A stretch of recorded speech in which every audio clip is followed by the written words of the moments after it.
के हुँदैछ यो भिडियो हेर्नु त साथीहरू लास्टसम्म हेर्नु त। यो बहिनी होइन फोनमा पुरा बिजी भइरहेछ क्या, उसको लगेज यसरी चोरी भइरहेछ, कसैलाई थाहा छैन, उसलाई पनि थाहा छैन है। हेर्नु है भिडियो हेर्दै जानु, लास्टमा के हुन्छ भन्ने कुरा भिडियोमा देखाएको छ। हेर्नु है अब बिचराको लगेज चोरेर भागिसक्यो, फोनमा बिजी छ कि पुरा एकदम बिजी छ। अब कोसँग बोल्दै हो, आफ्नो अब गर्लफ्रेन्डसँग बोल्दै होला होइन। ल हेर्नु त अब के हुने होला यसको हालत भन्ने कुरा त यो भिडियो अब हेर्दा होइन। अब हेर्नु है उसलाई अझै पनि थाहा छैन होइन।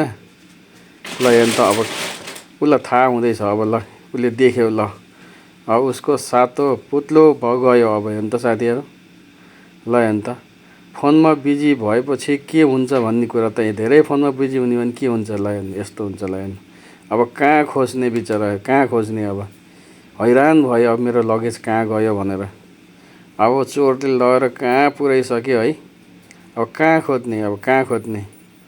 यति राम्री मैयाको लगेज है कहाँ पुर्याइदियो है बिचरा। फोनमा धेरै झुन्निने भने यस्तै हुन्छ कि, यताउता हिँड्दाखेरि धेरै ध्यान पुऱ्याएर हिँड्नुपर्छ हो। सबैले ध्यान पुऱ्याएर फोन चोरी हुन्छ, ब्याग चोरी हुन्छ होइन, सबै चिज चोरी हुन्छ। त्यही भएर फोन एकदम